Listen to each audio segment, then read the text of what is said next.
What a joy to have you at Barnesville First United Methodist Church this afternoon. We are delighted to have a part in hearing from an actual survivor of the Holocaust. He was born in that period of time and now is here to tell us about his experience, his life. And this is all happening because we are part of the Daffodil Project. This began when Neil Matheson came up to me and said, "I've met this man." This man is David Feldman, who is here with us today, and as Vice President of the Daffodil Project, he will be sharing a little bit about the program with us. But this is a living Holocaust memorial, and the goal is to plant 1.5 million bulbs around the world as a tribute, as a reminder of those who died in the Holocaust, the children who died in the Holocaust.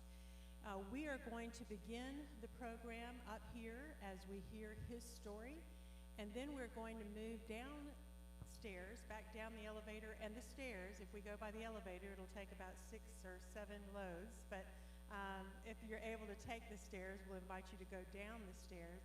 And then we're going to meet beside the playground, which is where our daffodils have been planted. And we have some biographies of some of the children who perished in the Holocaust. And for the children who are here, we're going to invite you each to take one of these memorials and read that, and you may take it with you. And also, David said that it would be possible for you to take a daffodil bulb and a small sign and have those at your home as well. So we really want to make this a living memorial, a living reminder. This is a beautiful, beautiful project, and of course, I asked why daffodils, and they answer that question on their website, but they say that the shape and the color of the daffodils represent the yellow stars that Jews were forced to wear during the Holocaust, and yellow is the color of remembrance. Daffodils represent our poignant hope for the future. They are resilient and return with a burst of color each spring, signifying hope, renewal, and beauty. The daffodils also honor those who survived the Holocaust and went on to build new lives after this dark and difficult period. And so what a beautiful memorial this will be. And we thank the people who helped with the planting of that, Lisa Woodall, Lisa Tuttle, Betty Esco, Jeff Baker, who all else was down there planting? Lee Woodall was there planting as well. And so I thank those who helped us install that garden and will help us hopefully care for it in the future. And now I want to invite forward David Feldman, who, as I mentioned, is the Vice President of the Daffodil Project. I believe he has a few words, and he will introduce our guest, Hershel Greenblat, and his wife, Hershel, and then we have a presentation from Hershel. That's why we're meeting up here, is because we wanted to see the pictures. I think history comes alive when we see pictures, and so we're going to have an opportunity to see his life in pictures. David?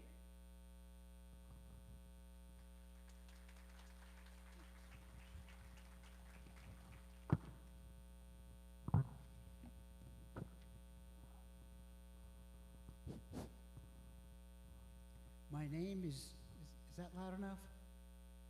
Is David Feldman, and I'm a founder and vice president of the Daffodil Project. I would like to thank Pastor Ann Mann and Jeffrey Baker, who I met with earlier and have coordinated this effort. But I also really want to acknowledge Neil Matheson, who is a very close friend, more importantly, a fellow woodturner. And he is the gentleman who brought my ideas and the ideas of the Daffodil Project to Barnesville.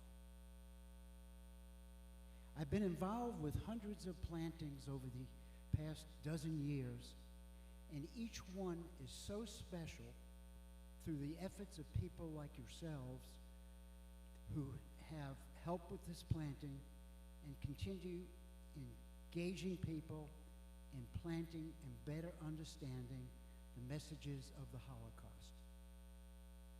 As Ann said, we're trying to plant 1.5 million daffodils in memory of the children lost in the Holocaust, 1.5 million children.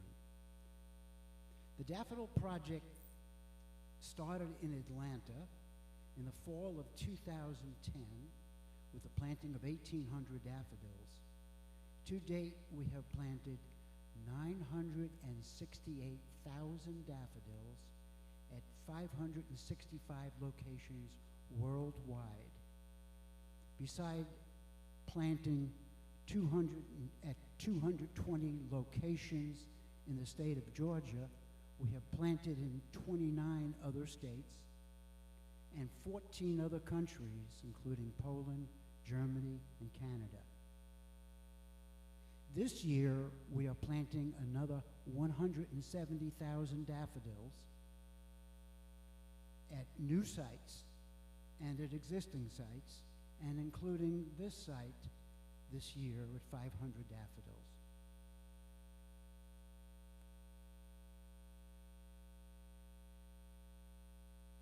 The Daffodil Project symbolizes the strength and the resilience of the human spirit and makes us face head-on the importance and obligation we each have to uphold justice. This is especially important in light of the increasing hatred, racism, anti-Semitism occurring around the world, and it is more important than ever for each of us to stand up against injustice. Once you know, you'll never forget. Once you'll know, you'll never stand by. One daffodil on its own is a beautiful flower, but as these daffodils will emerge from the darkness of winter, you will see right here in Barnesville that many daffodils standing together bring hope, light, and beauty, and unity as we remember the children and remind ourselves to take action. What makes these plantings so special is a community like Barnesville coming together with good-hearted people like yourselves, taking the time to not standing by idly, but rather coming out and making a difference. Thanks to all of you for being here to participate in creating this memorial garden. It is especially meaningful to me to have Holocaust survivor Hershel Greenblat with us here today. Born in the caves of Ukraine, Hershel survived because of the resourcefulness of his parents in evading the Nazis. He states that it's because of my parents' unwavering will that we were able to survive the horrors of the Holocaust. When the family settled in Atlanta, Hershel learned to become an American as well as an active member of the Southern community. Hershel, you want to come up here?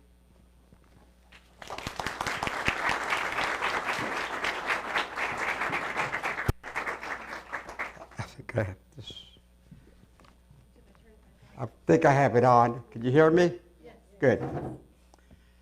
You want to go to the... Good afternoon, and Pastor Mann, thank you so much for this wonderful turnout. A little bit about the Daffodil program before I start with my journey. The other day I was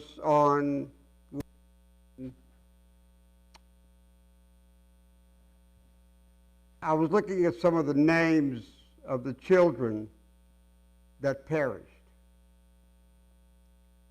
Now it is specifically 1.5 million children under the age of 12. That's the distinction.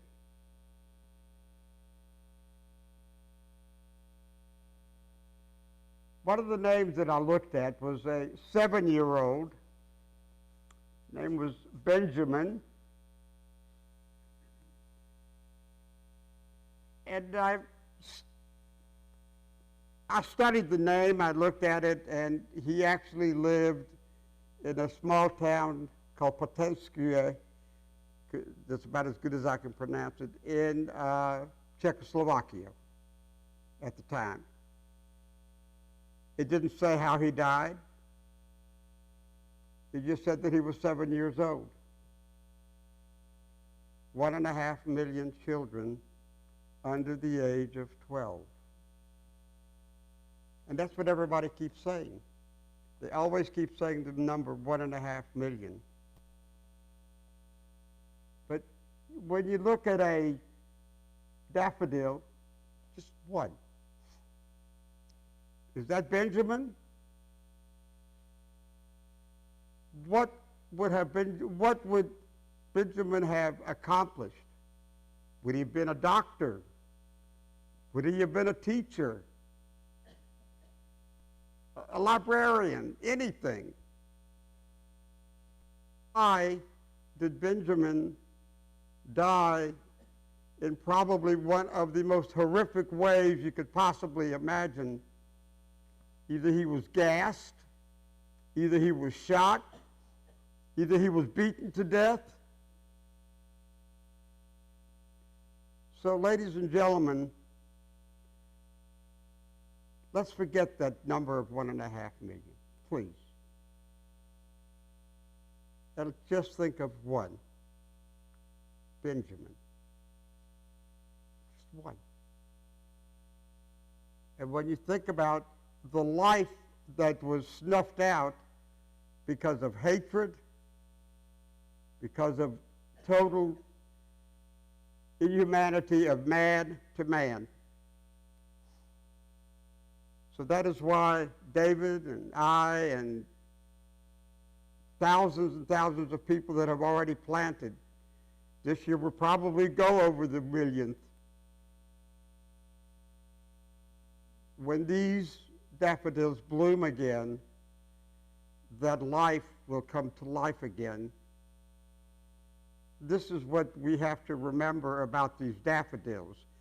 It's not just a flower, it's remembering a young human being.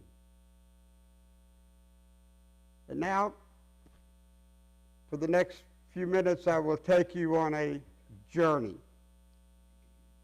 We're going to go on a journey together of resilience, resistance, and just pure out and out guts by two people. My father, Abraham, my mother, Manya. In the early 30s, 1930s, Adolf Hitler came to power in Germany, and 1932 became the Chancellor of Germany. His main goal was to eliminate the Jews of the world. He started with the Jews of Europe. They instilled what is called the Nuremberg laws,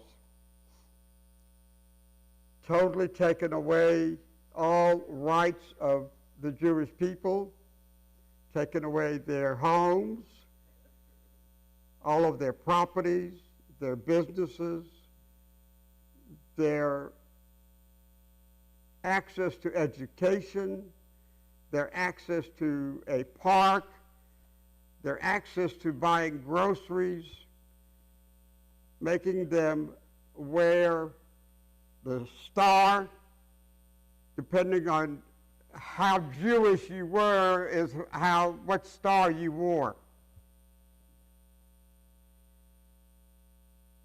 In the early 30s, of course, he formed the German youth. The training began. The propaganda and the hatred began. Of course, in 1938, we just memorialized what was called Kristallnacht, the night of broken glass. where hundreds and hundreds of synagogues were burned to the ground, where the police and the firemen were ordered to not touch and try to save, where over 3,000 Jewish men were imprisoned for nothing.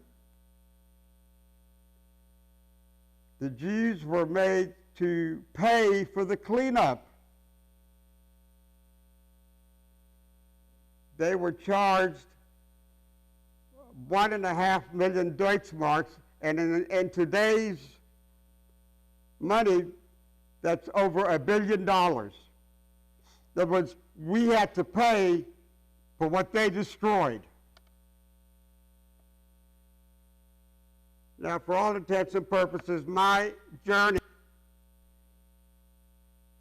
will begin on September the 1st of 1939.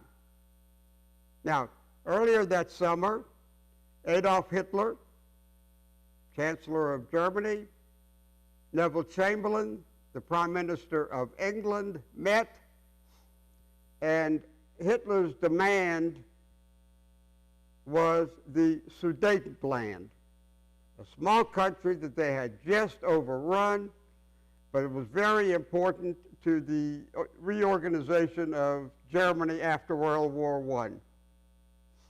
Now, Neville Chamberlain wanted to avoid World War II in the worst possible way. So he gave in. Adolf Hitler, they shook hands. Neville Chamberlain goes home to England and tells the British people in his exact words that we're going to have peace in our time. Lie. It never happened. September the 1st of 1939, probably one of the greatest armies ever put together, because it had been put together for years before, invaded the small country of Poland. At that time, the Jewish population of the country of Poland, mainly in the large cities of Warsaw, Krakow, Lodz, Vilna, and also a smaller city called Lublin. Lublin is a city right on the border between Poland and, at that time, Russia. The Jewish population of Poland at the time was estimated anywhere from 2.5 to 3 million Jews. Most professionals, doctors, lawyers, teachers, musicians, embedded. Jews had been living in Poland and contributed to the Polish people for over 1,000 years. They were embedded. The Jewish population of Poland in the fall of 1945 was less than 100,000.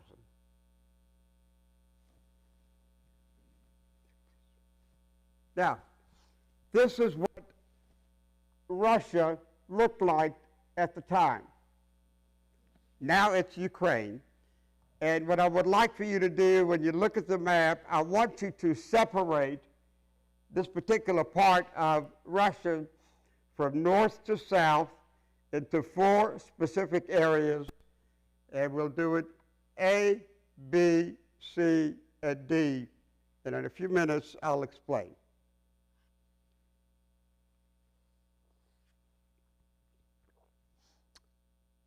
It took, less than 2 weeks? Poland was totally overrun by the Nazis. The large cities were taken over. The Nuremberg laws, all the laws against the Jewish people were enacted. The humiliation, the beatings, the total elimination of any kind of humanity was taken away from the Jews. My father Abraham and his family lived in the city of Lublin for generations. My father was the youngest child of 16. Most of them were girls. There were 2 boys in the whole family. My father and his older brother, who had passed away years before. There were 3 sets of twins in my father's family. Ladies and gentlemen, my father is the only one that survived. At 19, along with other young Jewish men and women, they went underground, not to fight. They had nothing to fight back with.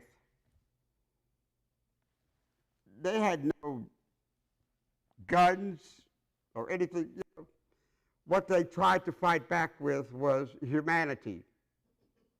Trying to find food, trying to find medical supplies, trying to find a way of educating, trying to find a way of just existing.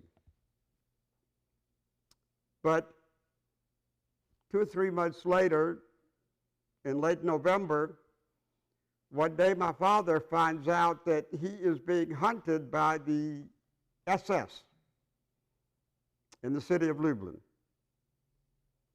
My father realized if he got caught, certain death. So he made the decision in late November of 1939 to leave his home and escape across the border into Russia. In other words, the further east you went away from the Nazis, the better off you were. So go east. 2 or 3 months later, he finds his way to an area of that part of Russia, and you see right there the city of Kremenchuk. The city of Kremenchuk is a fairly small city, very industrial. About 40 to 45 miles west of the city of Kremenchuk is an area of underground caves. Some of those caves, it's called the Presquato area of caves. There are other areas, but there are hundreds of them. And I'll describe them. Some of them go down they go down, not in, but down into the ground. Some of them go down as deep as 150 feet. Very, very cold in the 30s and 40s. Wet, very narrow. And, you know, for the first few decades after the war, people totally said, no way did anybody live or survive in those caves and hiding. In the last 20 or some years, in the last couple of decades, a lot of cave explorers have gone down into some of these caves, and they have found numerous proof, cooking utensils, sleeping apparatus, pots, pans, knives, all kinds of proof that people actually survived and lived under there. There is a movie that you can get on Netflix. It's called No Place on Earth. It is a true movie of the Sturmer family that survived a year and a half underground in these caves. Now, my father eventually met up with a young group of other They were trying to resist, but they were resisting against the Russian police, the Russian people. The Russians hated the Jews just as much. In other words, the hatred was there not so much as trying to kill, but trying to degrade. This particular group, my mother was part of. My mother, Manya, was, in 1939, was 18 years old. And I'll describe her. My mother was never taller than 5 feet. She never weighed more than 100 pounds. But ladies and gentlemen, there was, in my opinion, and I lived with her until she passed away at the age of 52, a stronger, more loving, more considerate, and more life-vivacious human being than she was. And what she did after being wounded by German shrapnel and losing her right leg almost, what she did not only to save herself, but 2 of her 4 children. My father met. Now, at that time, he's 20. She's still 18. And, of course, you'll see a picture of her. Beautiful. My father, well, looked just like me, very handsome. And they fell in love. And 1940, they got married. Fast forward to the 24th of April of 1941, around 8.5 months pregnant, in one of those caves, and she goes into labor. And of course, on the 24th of April of 1941, about 80 to 90 feet underground, I was born. I spent the first almost a full year of my life hiding with my parents underground in the caves of Ukraine. Now, please don't forget to divide from north to south, and also on the right-hand side, the city of Krasnodar, which plays a very large part of my life. Next, please. Now, see how the caves are hidden. They're all underground, and they go on for miles. There's hundreds and hundreds of them. And like I said, I would have no idea which cave I was in, but I was in one of those. Next. And this is some of the artifacts that they've been able to find, and people's names written, evidence that has been found. Now we're going to talk about family first.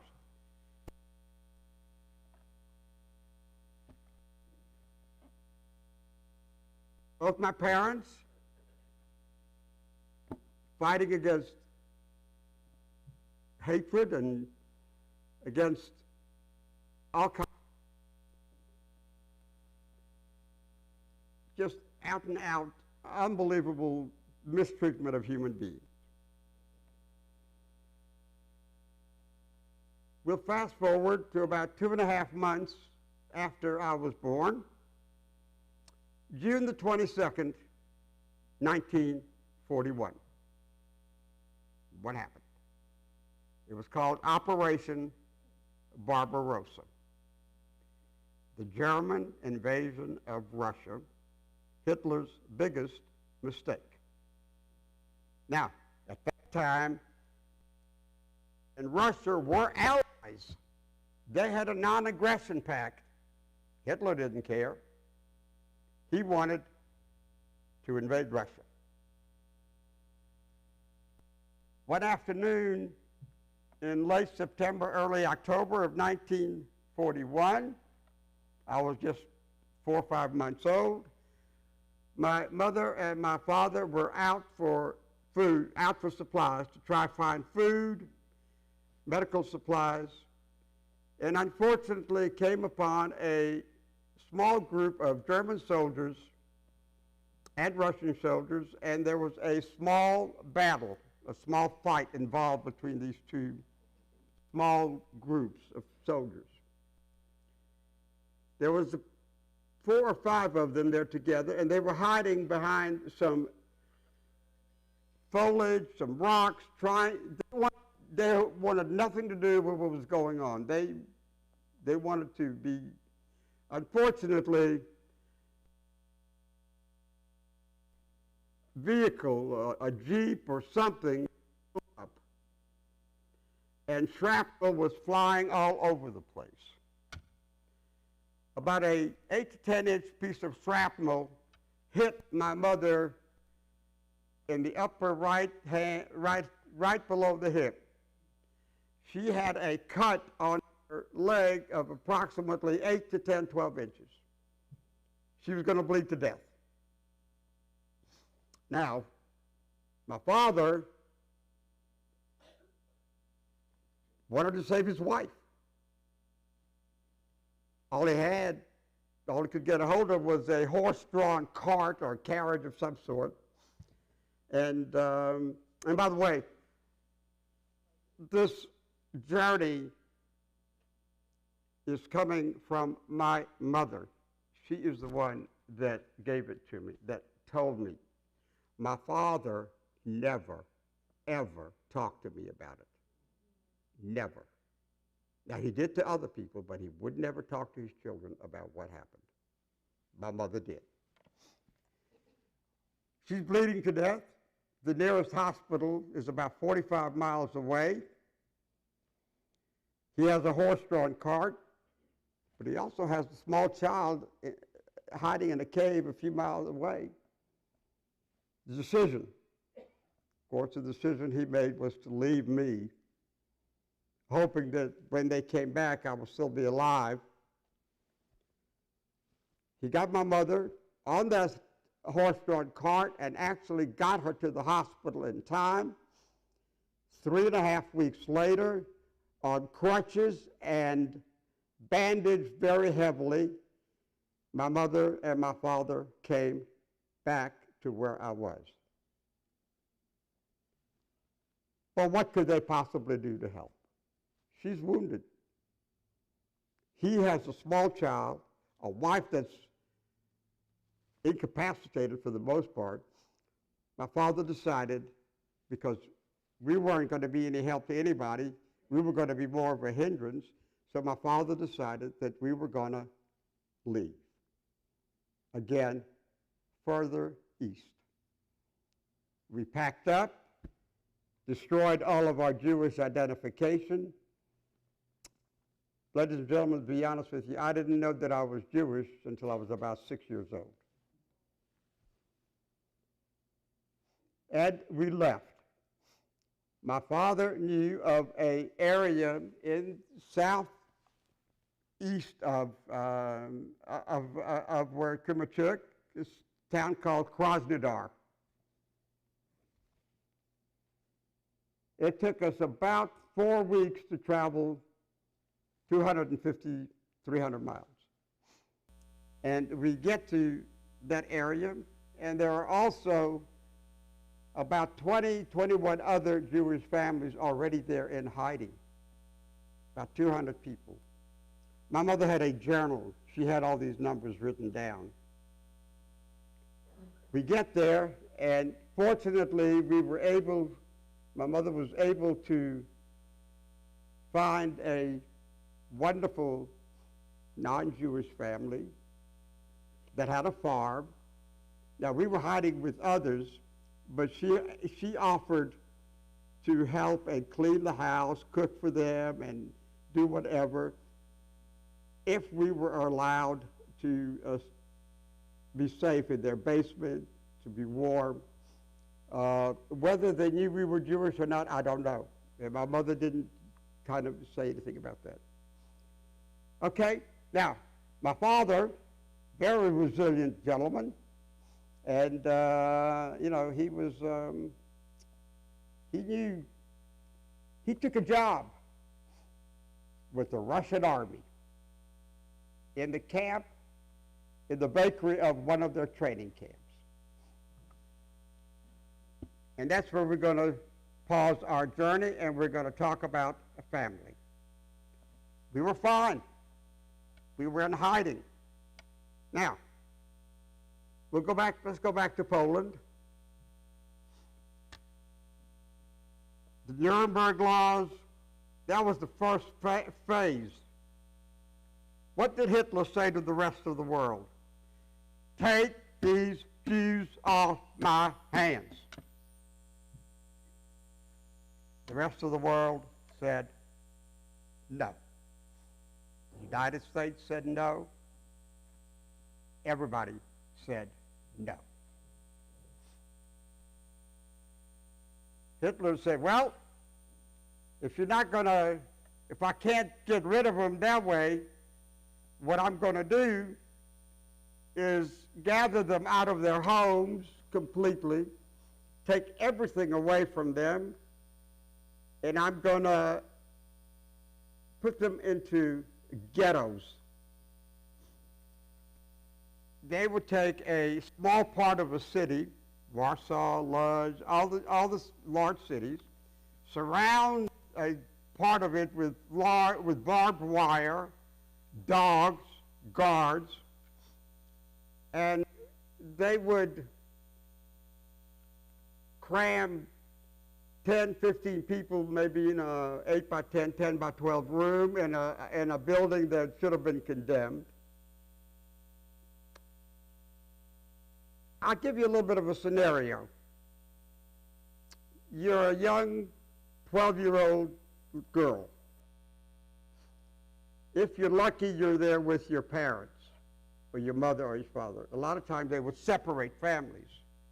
Now, that 12-year-old turns, hopefully to her mother, and says, Ma, I got to go to the bathroom. What? The most private thing that a human does, just go to the bathroom. Well, yes, sweetheart, over there in the corner of the room, there's a pot, and in front of everybody, you can sit down on that pot and do your business. The humiliation for that 12-year-old.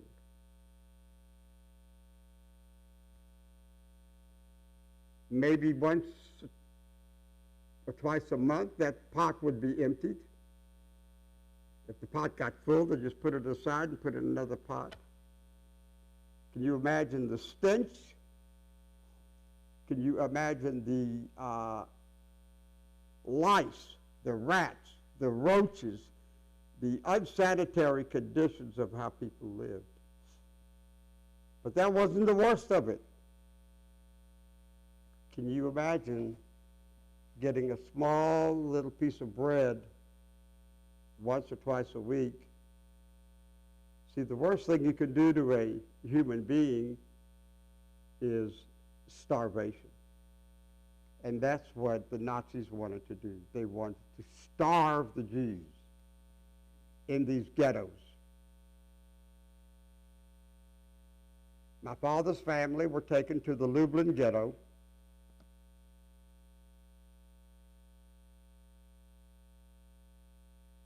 But a year and a half or so later, Hitler, these Jews just don't want to die fast enough. I can't get rid of them. They're not dying fast enough. So what do I do?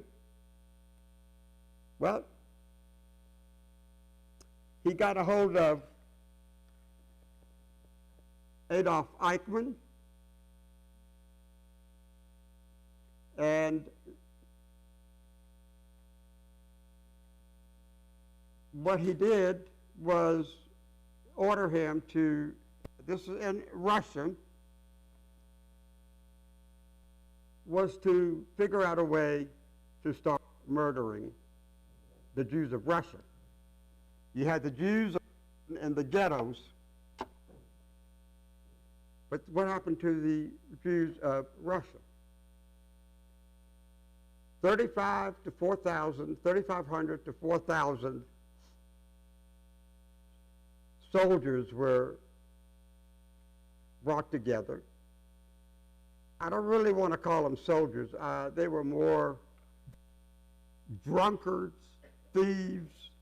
They were the worst that you could possibly imagine. They were called the Einstatten Gruppen, the mobile killing machines. What were their orders? Go into Jewish communities, Jewish homes, wherever there's any number of Jews, and give them an order to gather up all of their valuables and all of their possessions and to meet in a central area, a synagogue, a train station, a bus station, and tell them that they were going to be taken to safety. Now, for the last years, the last week of April, the commemoration of the liberation of Auschwitz death camp, we go on a journey. I take a number of students from the United States, Jewish students, they're juniors and seniors in high school, and we go what is called the March of the Living. Basically, the basic is that we actually march from Auschwitz 2.5 miles to Birkenau, which was a subcamp of Auschwitz. And so it's a whole week that we spend in Poland, and normally we spend a week in Poland and we spend a week in Israel. The last year we have not been able to go to Israel, and I understand we're not going to be able to go to Israel again this year, but we're going to Poland. Now, on one of those days, we go to a little town that is now in Poland but was in Russia. The way things have been rearranged. This town is called Kazan. At that time, there were 1,500 Jewish people living in the little town of Kazan. Now, I was inside the synagogue, which was a beautiful, it's been redone. And I sat there and I listened to what happened to those 1,500 people. They were ordered to bring all of their valuables and possessions and meet in the synagogue. And they were all going to be taken to safety. Behind this town is a very, very large forest, very dense, called Lafala. The Lafala Forest.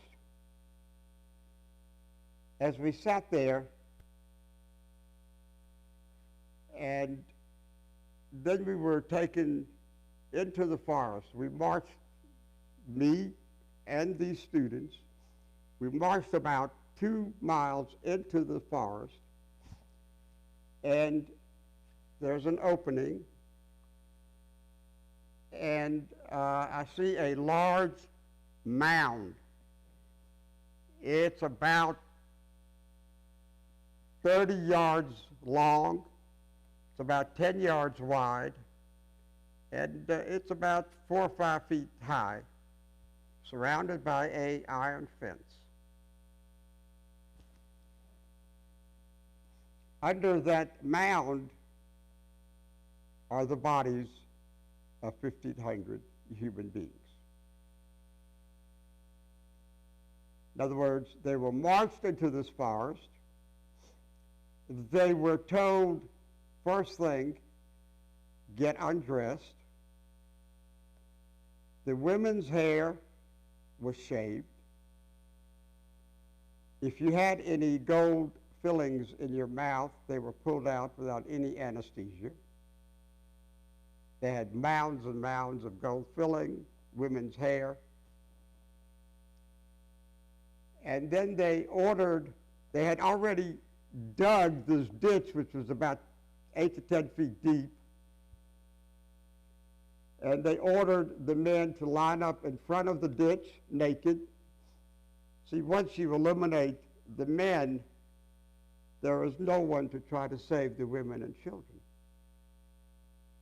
So they take the men, line them up, and shoot them to death. They had machine guns lined up every 6 feet and arbitrarily just shot them to death. And then they took the women and children, lined them up, and shot them to death. They had vicious games that they played. They would line up two women together and tell them to hold their child up. They would shoot one child in the head and hoping the bullet would go through and kill the other. It was a game to them. On September the 28th and 29th of 1941,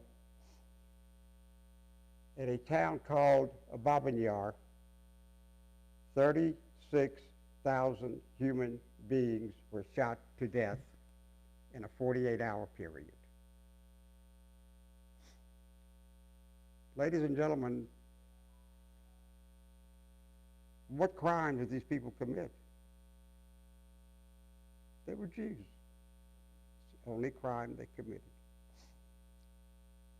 In the 2-year period, 1.8 million human beings were killed by the Einsteinsgruppen.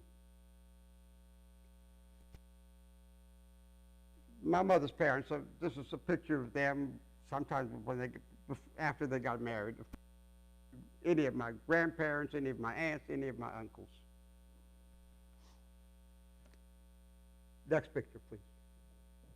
That's a picture of my grandmother, of course, many, many years later. The infant child that she's holding is my mother. That's my uncle, Jacob. I have an uncle named Moshe. That's one of my aunts. Her name is Hannah, and I have an aunt called Chaya. Both Hannah and Chaya in 1932 left for Israel, or Palestine at the time, became part of a Zionist organization to replant the state of Israel. So I have a tremendous, I have approximately 128 cousins.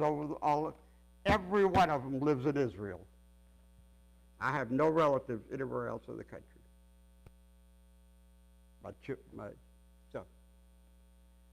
My mother found out after the war that sometimes in late 1942, outside the city of Kiev, her father, her mother, her two brothers, their wives, and their children were all shot to death.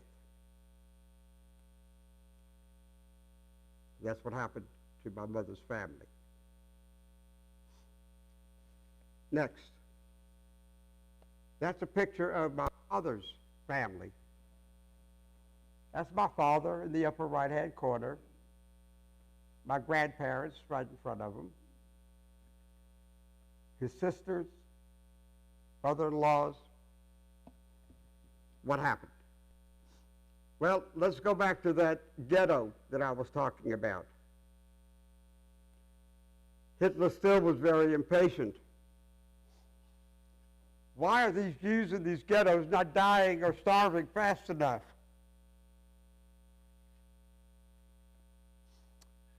Doggone it, I can't afford all these bullets. I can't afford, having guards. I need these people on the front line. I can't afford them, guarding these Jews in these ghettos. Well, here comes Adolf Eichmann again, and a gentleman named Reinhard Heydrich. Late January of 1942, at a place called Wannsee, a beautiful resort south of Berlin, 24 of the hierarchy of the German government met in secret, and they were invited to have lunch. We're going to have lunch. Why? Well, we're going to discuss the Judenfrage, the Jewish question.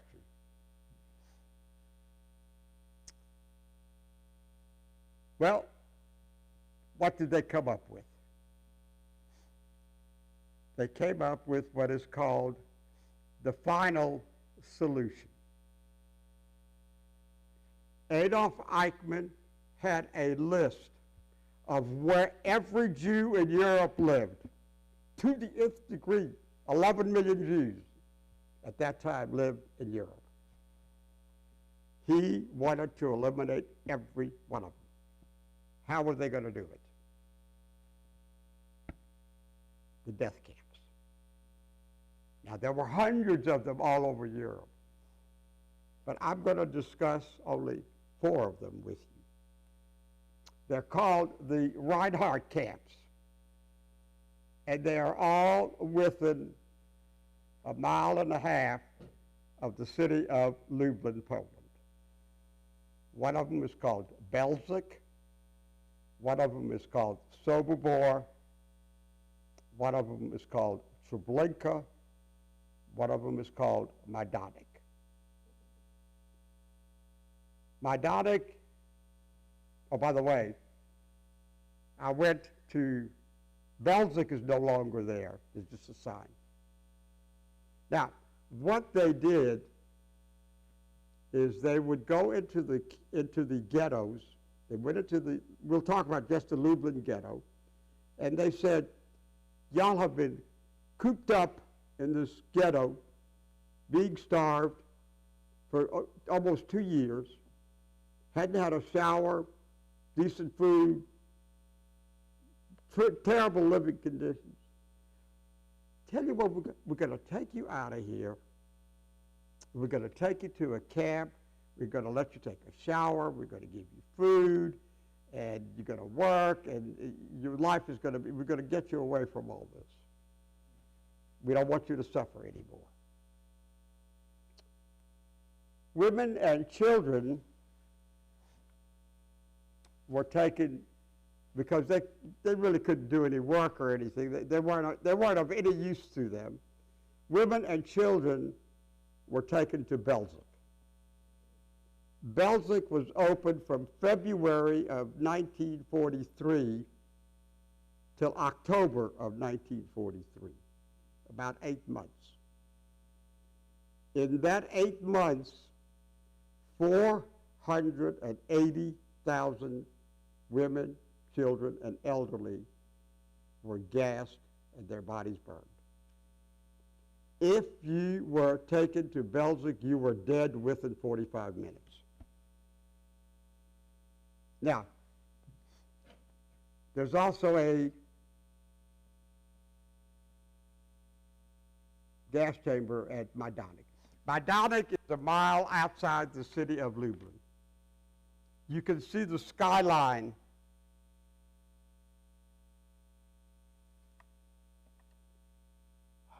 You can, I kind of have to apologize. I know there's some young, I apologize, but you can see the skyline from Majdanek. You can see the skyline of the city of Lublin. It's less than a mile away. As you drive up, and like I said, it's there in the exact condition as it was in 1945. The Germans tried to burn it down. The Russians liberated Majdanek because there was a big number of Russian POWs in that particular camp. So the Russians saved Majdanek. It is still there. Now, when I took these young men and women we went to Majdanek together, one of the buildings was the gas chamber. My granddaughter, my oldest granddaughter, Erin, was with me. And she begged me, she said, "Pop, please don't go in there." How could I not? I walk in to this building. The room is about 30 to 40 feet long. It's about 15 feet wide. It's about 18 to 19 feet high. And at the top, of course, are the shower heads. And on the bottom are the pipes that actually come down from the shower heads. The women mainly were asked to get undressed because they were going to let them take a shower. And they were told to put their clothes away because they were going to get their clothes later. And then after the shower, we have to disinfect you. You've been cooped up, you know, lice and whatever. So we have to disinfect you. And there's a room over here, and I saw the sign, the actual sign. It said, in German, disinfecting. And we walk into this room, and of course my granddaughter's holding me very, very tightly. And of course this is when I totally lost it.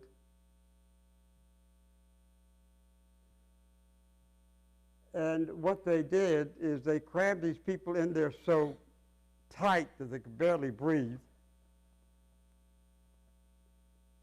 And once the room was full, they locked a 6-inch steel door, and there's like a 12 by 12 little window, and there's a guard standing there. I mean, these people were crammed in there, and they were very, very gently. They weren't, being made to be scared or anything. They thought they were going to be just, So. And once the door is locked, the guy gives a signal, and the Zyklon B gas canisters are pushed into the pipes from the ceiling, and the gas dissipates. Zyklon B is used to eradicate rats. 20 minutes later, when pretty much all the screaming, crying, guys, I saw the scratches. I saw the scratches on the walls.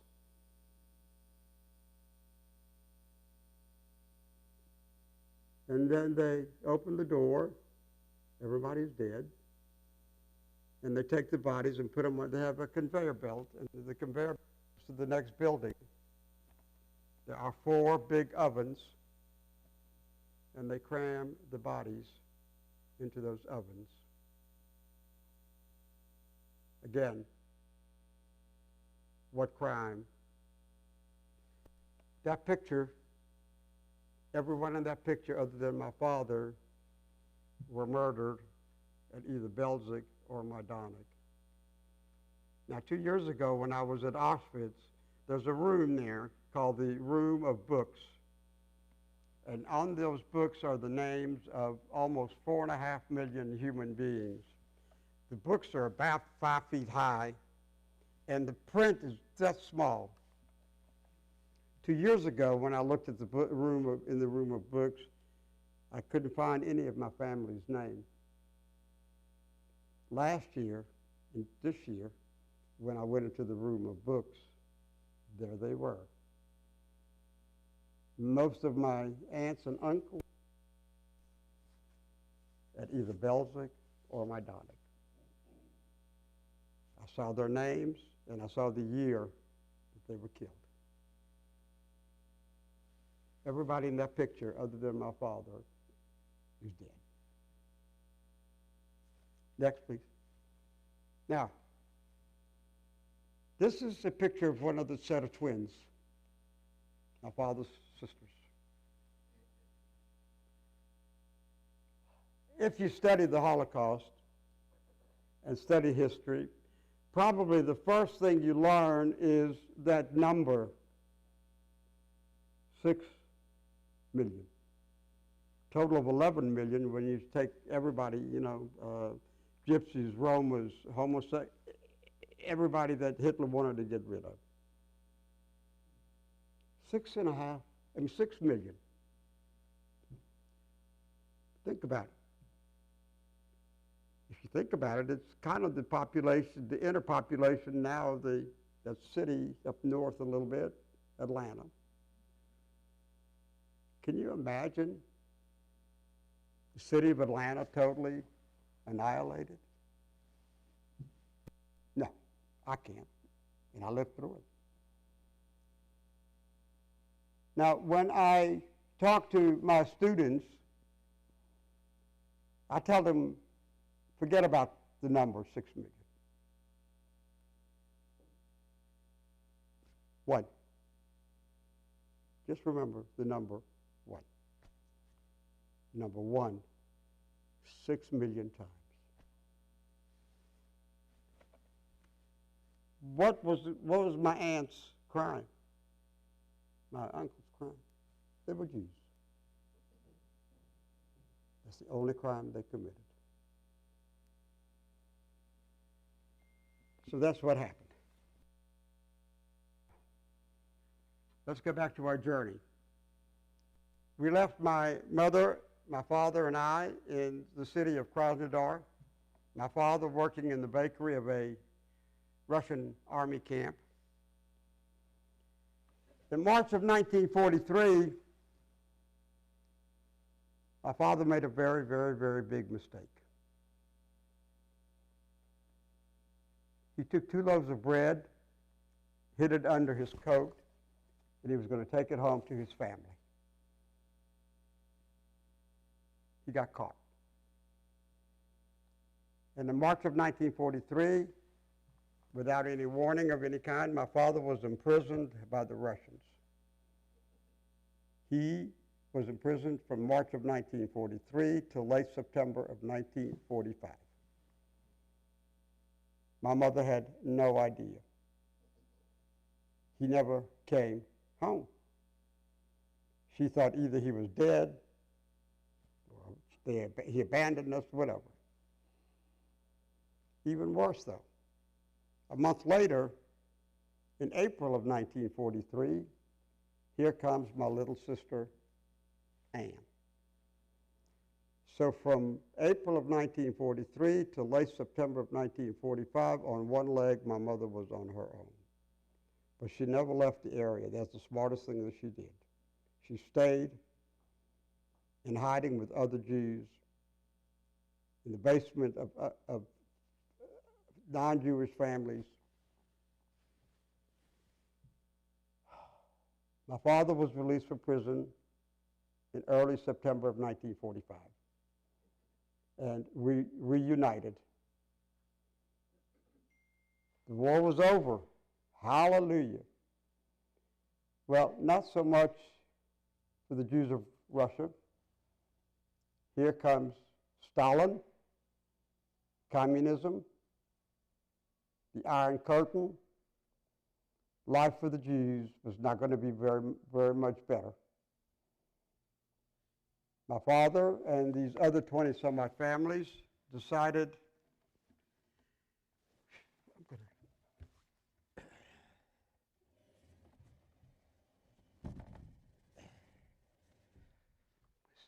sit down for a second, decided to escape, to leave. The Russians weren't just going to, goodbye, have a good trip. Communism. Who better to enslave under communism other than the Jews? My father said, enough is enough. My father was able to get a hold of a couple of cattle cars. And in middle of October 1945, approximately 198 people from the age of 2, which was my sister Ann, to the age of 94, there were 2 gentlemen that were in their 90s. Now, at this time, ladies and gentlemen, I'm 5 years old. So everything that I'm going to tell you from now on is what I remember.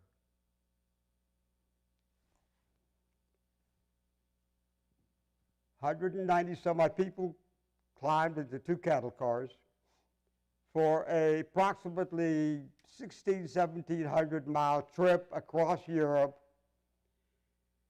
to a DP camp, displaced persons camp, that were opened up by the United States, by the British, and by the French all over Europe. The 2 that we're going to talk about, one of them is called Beth Bialik, and one of them is called Halide. Beth Bialik was right outside the city of Salzburg, Austria, and like I said, it was about 1,700 miles away. The Russians weren't just going to let us leave, so we could only travel under darkness. We couldn't go out to get food. We couldn't go out to go to the bathroom. In other words, we just squatted inside those cattle cars. That trip took us almost 2.5, 3 weeks. If you can picture a cattle car, if you look at the big door, and take a look in your mind over in the left-hand corner is where I sat for over 2 weeks. Covered in lice, roaches, being bitten by rats, covered in all kinds of human waste. But I was sitting next to the 2 elderly gentlemen in their 90s. And one day I wake up and they're gone. I look out, and just like it happened this morning to me, I can still see it. I look out, and these 2 gentlemen were being wrapped in some sort of blanket, and my father and 2 other men were putting their bodies by the side of the railroad track, and we left. Food, whatever we could scrounge on the side of the railroad tracks. One very, very cold November night, we finally are on the outskirts of used to be the German army camp called Beth Bialik. It was in terrible shape. A lot of the barracks had no roofs. It was just terrible. But it was run by the United States military. As we get to the stop, the doors open up, and I look.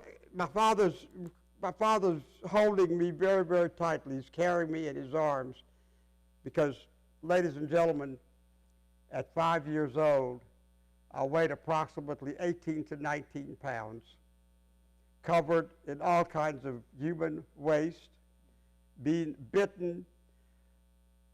I can't tell you how many scars I have on my back and my butt and the back of my legs to kind of remind me of what I went through.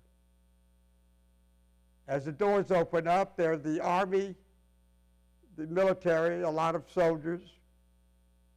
And my mother and father said they didn't know whether they had no idea, but they were American soldiers.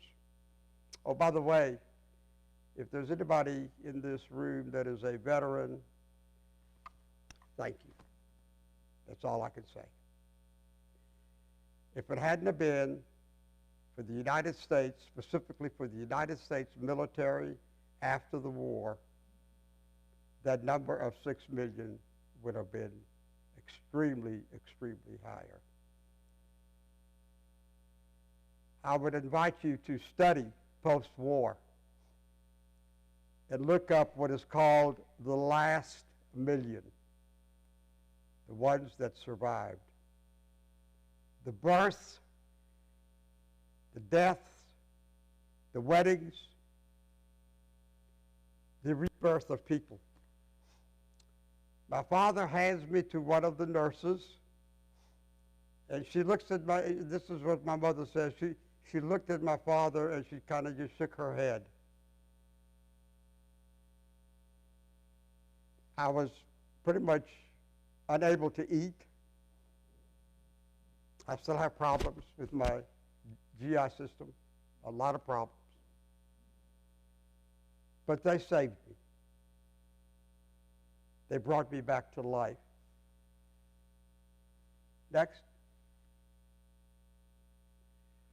That's a picture of my parents that was taken, my parents and my sister and I, taken right before we left Russia.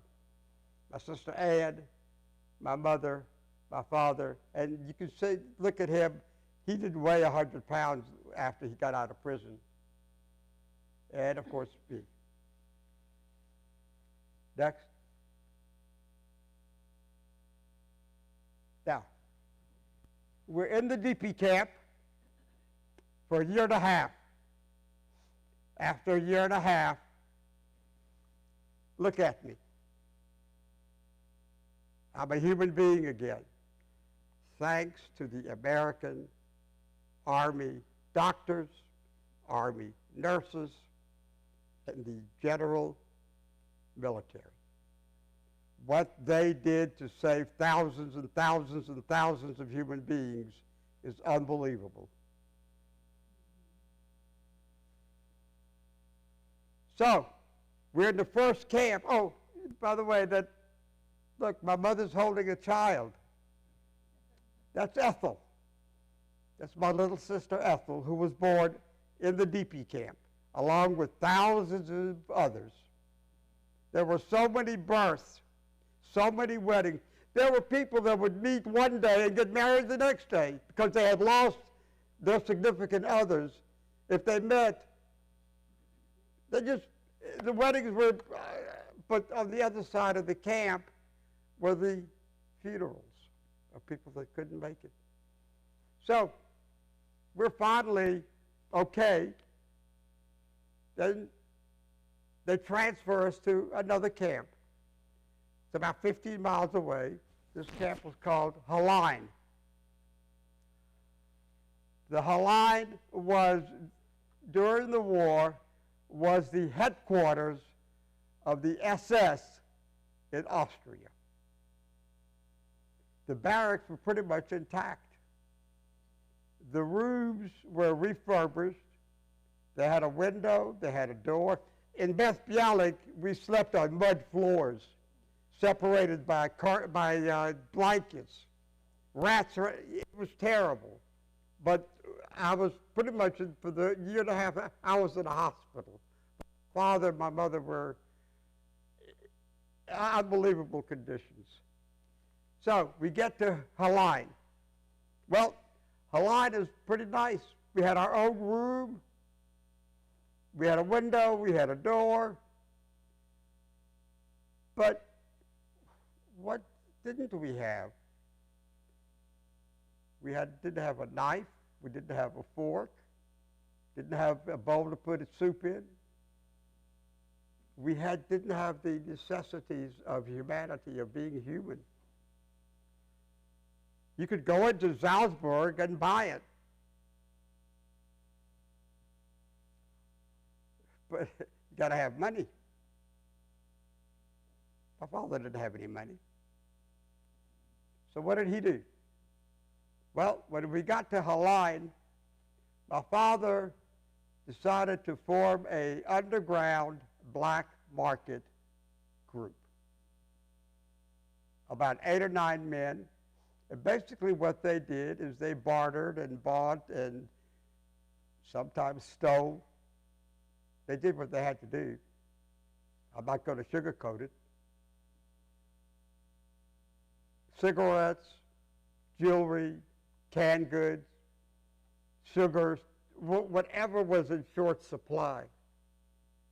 And my father did a pretty good job of it. Next, please.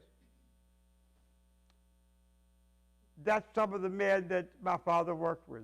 They were out on a New Year's Eve party with him. But some of the men that my father worked with, that he formed. And he did a good job of it. We were able to survive.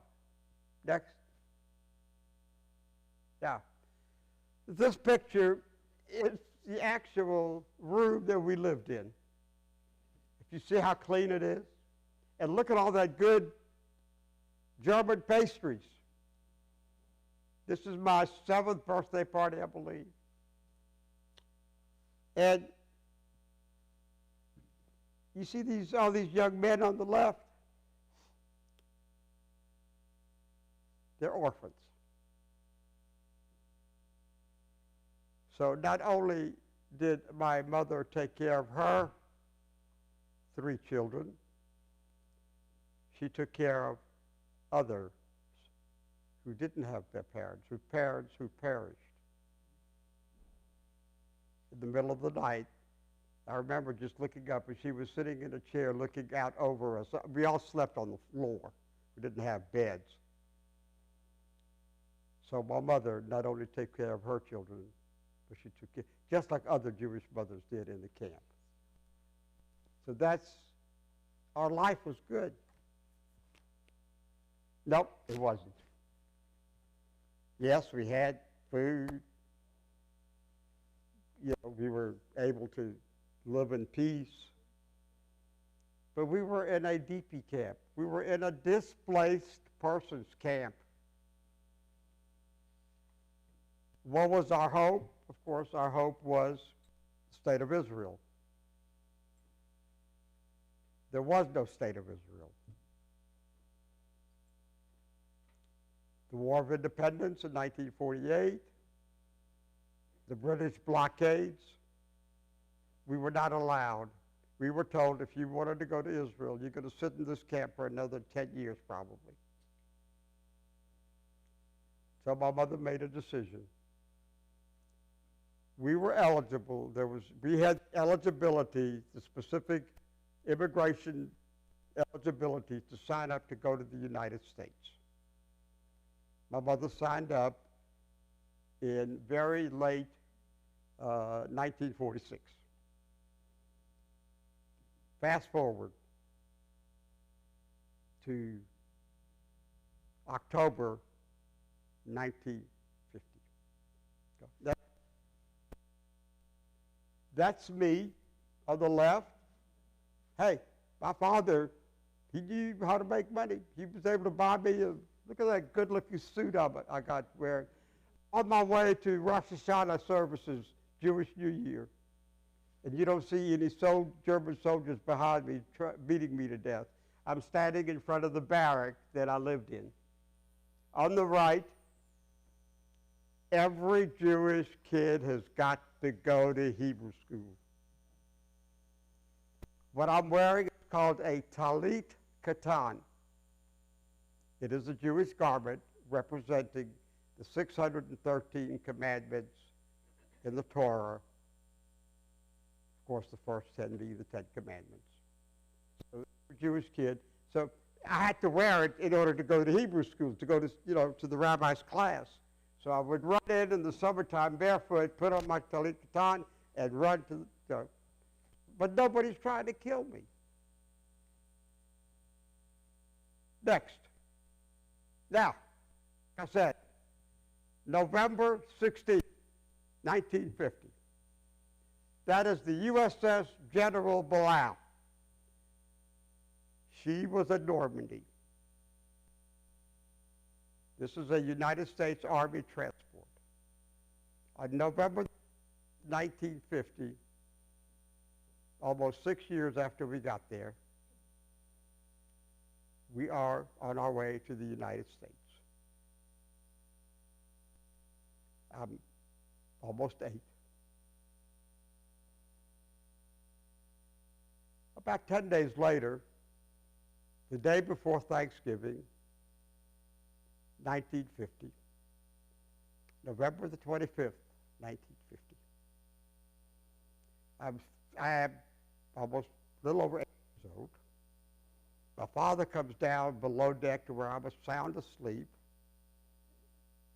and he wakes me up. I mean, I was sound asleep. 3 o'clock in the morning. What the heck? He wakes me up, and he takes me up on deck.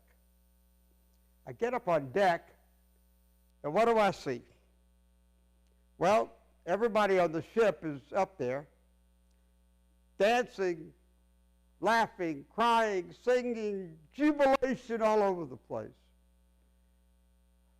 I'm 8 years old. I just woke up. What the heck is going on? Well, I finally get a chance to look out. Very cold November night in New York Harbor. Next. That's what I saw. Now, I'm not trying to be all patriotic and everything, but I am. I looked at her, an 8-year-old, couldn't speak a word of English. First 8 years of my life was hell. I almost died. I was still in bad medical condition. But even to this day, and a lot of, around this time of the year, around Thanksgiving, I had that feeling that morning also of maybe now I have some sort of future. Maybe now I have a life. They take us off the ship a couple of hours later, and we're going to Ellis Island. My sisters and I are separated from my parents, and the three of us start crying. They're taking us away because we don't understand what's going on. And there's hundreds of kids. And they put us in this large room and there's a lot of Red Cross volunteers. My mother and my father in one line, basically getting all of our papers. They take our picture for our green cards.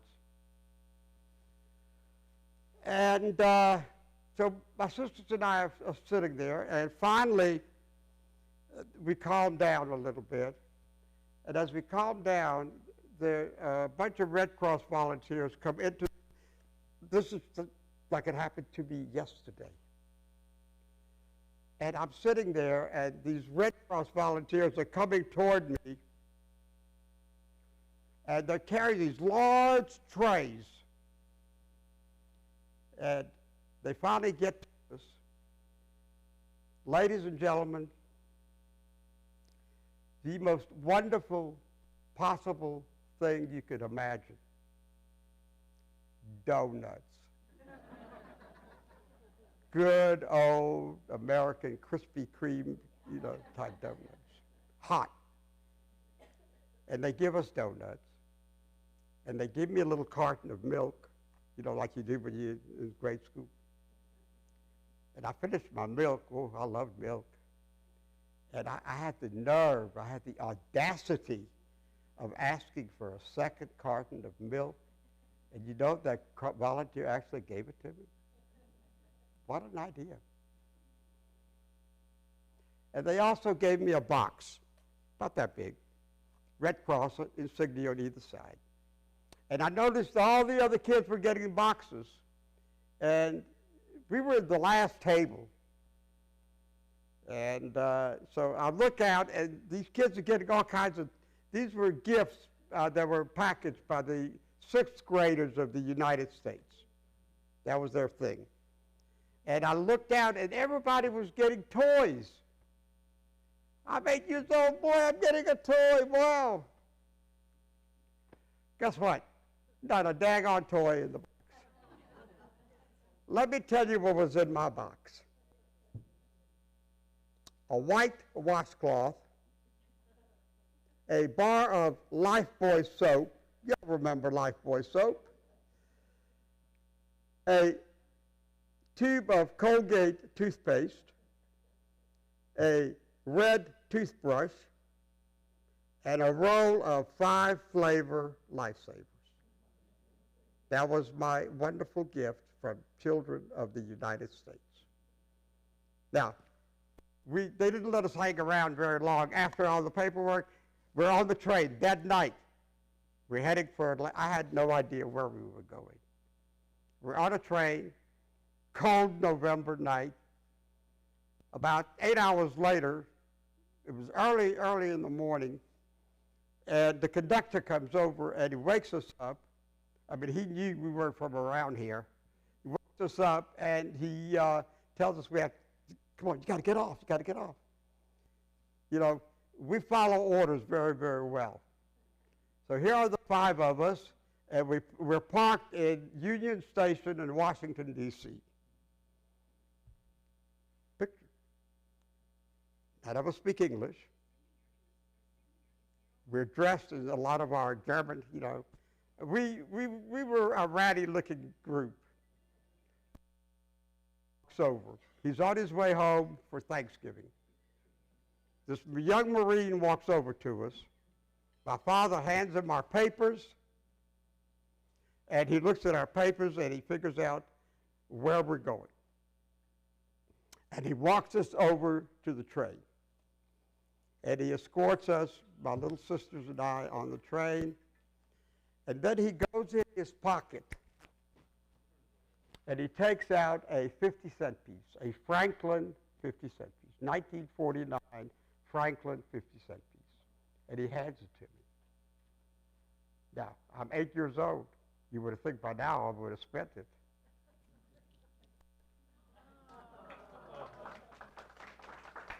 I have it. And I'll never, ever, I'll give it to my great-grandson who wants it, but I'll give it to him eventually. Now, every once in a while I'll lose it. I don't think I'll lose it. I think she hides it so she can say she found it. Basically, so I can stand in front of you and give my respect to the United States military. That's the only reason I keep it. We get to Atlanta. Next picture. Of course, that's my green card. I came to the United States under the name of Grisha, my Russian name, Greenblat, spelled differently, on November the 25th, 1950, as a DP. The first 9 years of my life, I was a displaced person. Get to Atlanta. We were met by a member of the Jewish Federation. They put us up in a hotel for a few days. Sponsor, a family that lives in, if y'all know Atlanta, right there where Turner Field is, right a little bit south of the Capitol, on Capitol Avenue. And these Jewish families are sponsored, and that was on a Friday night. And the next Monday morning, the lady that's our sponsor, Mrs. Goldwasser, comes upstairs we live in a little apartment above their where they lived, and she tells my sister Ann and I to get dressed. We get dressed, and she walks us about 4 blocks down the street to James L. Key Elementary School. The building is still there. The building is still there. It's an apartment building now. And I'm sitting in the principal's office. Her name is Mrs. Cates. Scared to death, no discipline, no future in my thinking. A few minutes later, a young lady walks in. She's 22 years old. Her name was Frances Fitterman. She was Jewish. 3rd grade teacher. She looks at me. I'm scared to death. And very bluntly says to me in Yiddish, we spoke Yiddish, and she says to me, "You are now going to be an American." I don't want to hear any more Yiddish. I don't want to hear German. You're going to learn how to speak English. You're going to learn American history. You're going to learn geography. You are going to be an American kid. 6 months later, ladies and gentlemen, I could cuss with the best of the third graders. I spoke English. That teacher saved my life. She bought me my first pair of jeans when the other third graders were making fun of me because I had on pants that were 4 sizes too small. That teacher got me my first library card.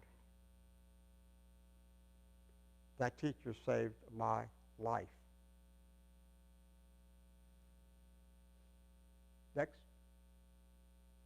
My father, when we came to the United States, borrowed $1,800. The man that he worked, the first job that he had working in a steel scrap company. But this gentleman co-signed a loan for my father of about $1,800. And my father bought a small grocery store in an area of Atlanta. It was a black ghetto area, very, very terrible, terrible living conditions, right behind where Georgia Baptist Hospital, right in Midtown Atlanta. He bought a little grocery store, and that grocery store he owned from 1952 to 1969. And in that time, my father paid it forward. He helped to feed. If someone was hungry, he would help. If they couldn't afford it, he would give it to them on credit. He helped to medical attention, whatever he could for that community. Became a citizen. Next. My mother became a citizen in 1956, 5 years after we got here. Now, talk about that teacher. Next, please. There she is. Her married name, she got married the year that I was in her class, Frances Zaglin. 2 years ago, about 2 years ago, on a very, very, it was about 2 o'clock in the morning, my phone rang. It was her. And she called me, and she said, Hershel, I want to say goodbye.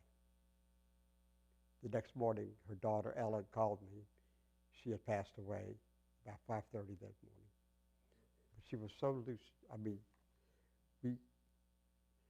her friendship with me was the most precious thing you could possibly imagine. Now, the neighborhood that my father was in is very, very Midtown area, and this was the 50s, and a lot of y'all can remember life for the black community in the South in the 50s and 60s, and how terrible. And there was a gentleman that was well known and fighting against it. Next, please. Dr. Martin Luther King and my dad were very, very close friends for years. And I had the honor and the privilege of meeting him and talking with him. And whatever you have learned or know about this man, let me tell you, like I said, I had the honor of actually having a conversation with him. He was unbelievable.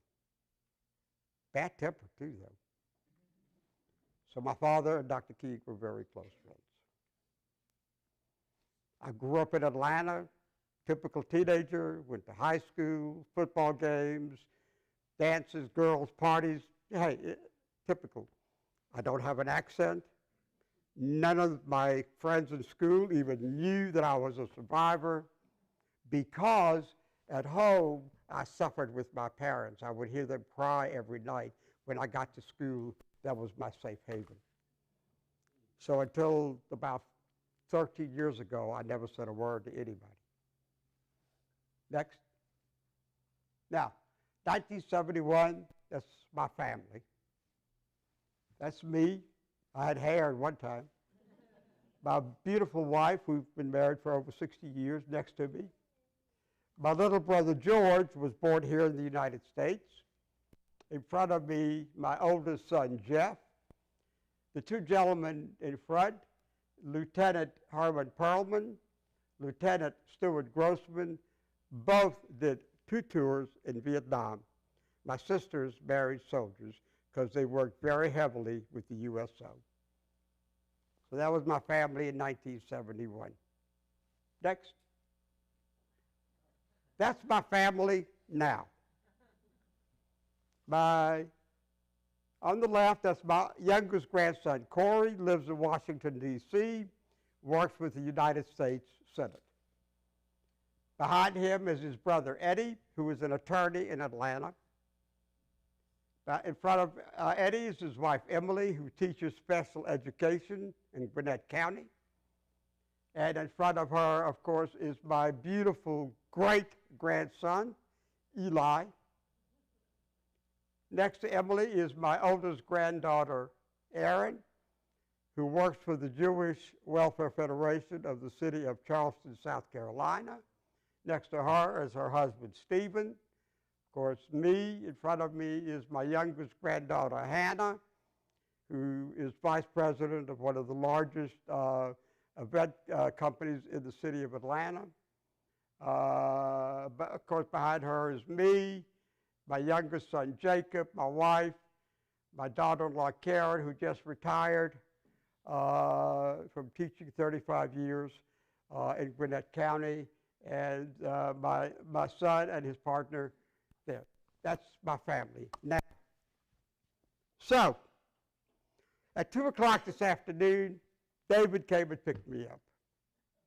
And we drove for about an hour and a half for me to come and speak to you.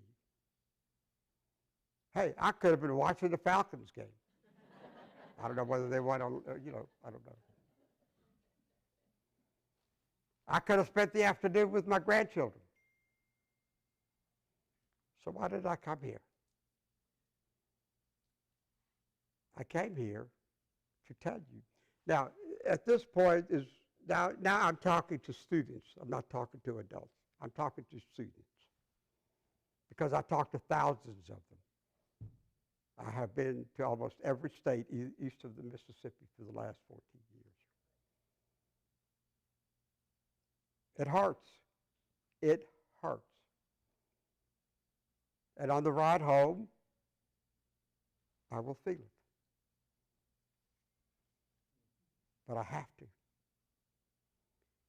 You have to know, because of hatred, because of bigotry, because of anti-Semitism,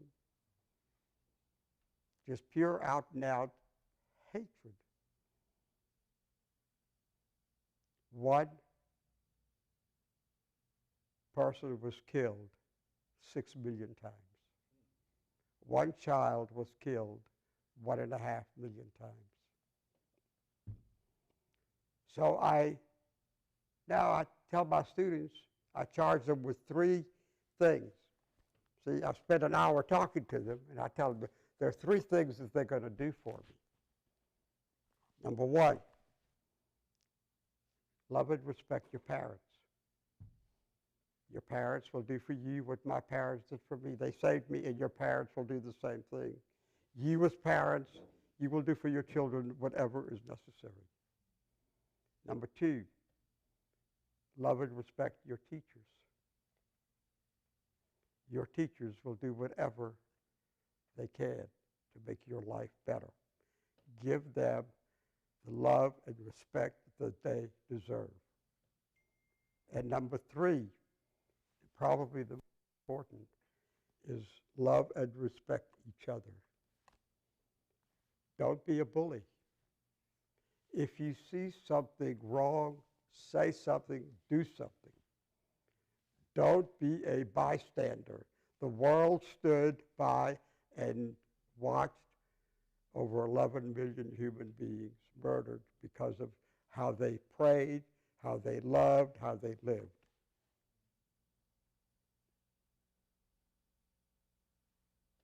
That's the only reason.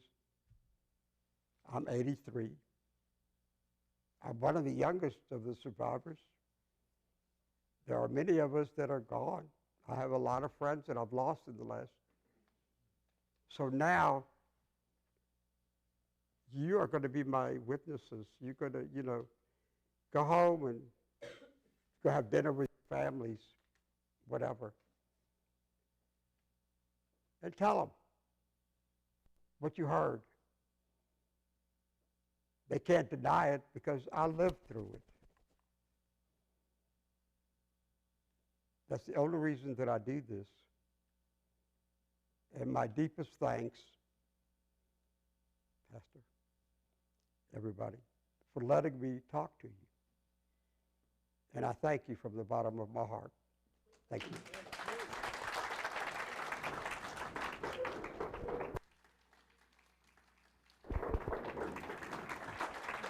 It's such an honor to be here. It is an honor to have you. Thank you. In the interest of the pending darkness, if you'll remain standing, I'm going to say a prayer of dedication over the Daffodil Garden right now. But I invite you as you leave to turn to your right as you go out the doors downstairs and take a look at that. And there is a sign there. So let us pray. Gracious and loving God, I thank you for the testimony of this man, of his life, what he has lived and survived and witnessed to. We thank you for the opportunity to carry his story into the future. Thank you. And now we come before you today with hearts full of gratitude, humility, and reverence as we dedicate this space and these daffodils as part of the Daffodil Project. This living memorial honors the memory of the children, one child killed millions of times, whose lives were stolen during the Holocaust. 1.5 million precious souls, each known and loved by you, Lord. We thank you for the vision of the Daffodil Project and for the leadership of Neil and David, who have made it possible for our church to join this sacred effort. As we dedicate these daffodils, we remember the horrors of the Holocaust, the devastating loss of so many lives, and the unimaginable suffering endured by your children. Lord, we dedicate these daffodils as a symbol of resilience, renewal, and hope. Let their yellow blooms remind us of the stars that once marked division and suffering, transformed now into signs of remembrance and unity. May their return each spring proclaim the hope you offer, a hope that is stronger than hatred, brighter than darkness, and more enduring than evil. As these flowers honor the lives lost, may they also stand as a testimony to the survivors, whose courage to rebuild inspires us all.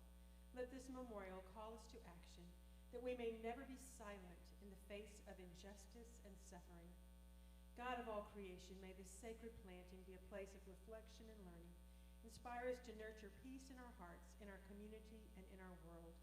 May we honor these children not only with flowers, but with lives, committed to justice, compassion, and love. We dedicate this memorial to your glory and to the memory of those we must never forget. Bless this effort, Lord, and may these daffodils grow as reminders of your promise that even in the darkest seasons, hope and new life will prevail. In the name of Christ, our Redeemer, we pray. Amen. Amen. As you leave, you're also invited. We have some stories of the one.